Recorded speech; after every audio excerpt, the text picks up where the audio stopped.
Hello guys, आज मी आलो आहे भोपाळच्या रवींद्र भवनमध्ये. तर इथं टागोर आंतरराष्ट्रीय संमेलन होत आहे. इथं लेखक आणि जे कलावंत आहेत त्यांचं जे संमेलन होणार आहे. तर पहिलं इथे एंटर केलं तर मग इथे काय दिसला, बहुत सारे जे न्यूजपेपर आहेत ना त्यांचे असे कॉपीचे बॅनर लावल्यावानी होते. असे पुरे सुरुवातीपासून तर सरदवरी बहुत सारे असे लावून होते, एकामागे एक एकामागे एक. पहा नावं बी दिसतात तुम्हाला तिथे. अमर उजाला दिसला आपल्याला, अजून बहुत सारेच होते तिथं. इकडं जेव्हा समोर गेलो तर इकडं पण ते न्यूजपेपरचेच होते की कोणत्या वर्षी कोणत्या घटना झाल्या वगैरे. मग हे समोर गेलो तर हा पहा रवींद्र भवन. याचा जो गेट आहे वरती लिहिलं आहे रवींद्र समागम केंद्र म्हणून.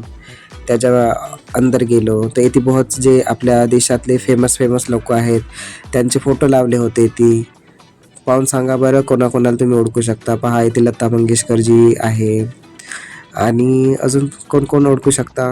बहुत सारे लेखक आहे, कवी वगैरे आहेत. त्याच्या भिंतीवर असे अजून असे चित्र होते. पहा बरं किती बढिया बनवलं आहे. बहुतच चांगला वाटला मला ते पाहून. खरंच बहुतच चांगला आहे. अजून मग समोर गेलो तर तिथे बहुत साऱ्या पेंटिंग्स लावून होत्या. अलग अलग देशातून, देश विदेशातून जे लोक आली होती ना, म्हणजे जे आर्टिस्ट लोक, ते आपापल्या पेंटिंग्स लावला होतं तिथे. आणि हे बी एक पेंटिंग असो पहा.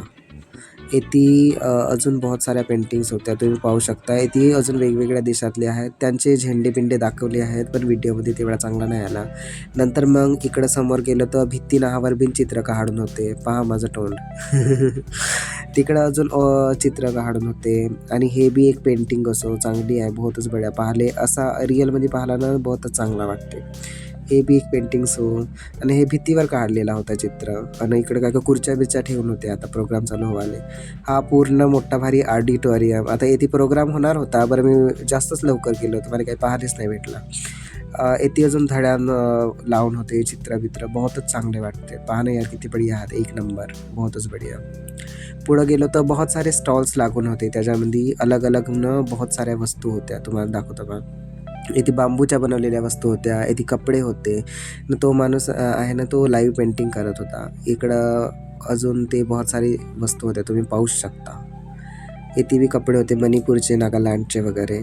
हे जे त्यांचे कपडे आहेत हे मातीपासून बनलेले. आणि हे गोंड कला, गोंड चित्रकला जे आहे ना ते, तर एका याची किंमत विचारलं तर 2000 म्हणे. इकडं काय नाटकाची प्रॅक्टिस चालत आहे, तर उद्या नाही तर परवा नाटक होणार आहे, तर तेव्हा हे प्रॅक्टिस चालू आहे. आणि पहा मी बसून हवे ती, म्हणजे खरंच आहो मी त्या जागेवर म्हणून दाखवासाठी. तर तुम्ही कधी आल्या भोपाळले तर या रवींद्र भवन फिरासाठी. तरी दरच वेळी असे प्रोग्राम होत राहतात वानाचे. आणि पहा आता सुरू होत आहे हळूहळू. तर आज पहिला दिवस होता तर तेवढे जास्त लोक नाही आले, पण हळूहळू लोक येतच आहे. ठीक आहे, बाय.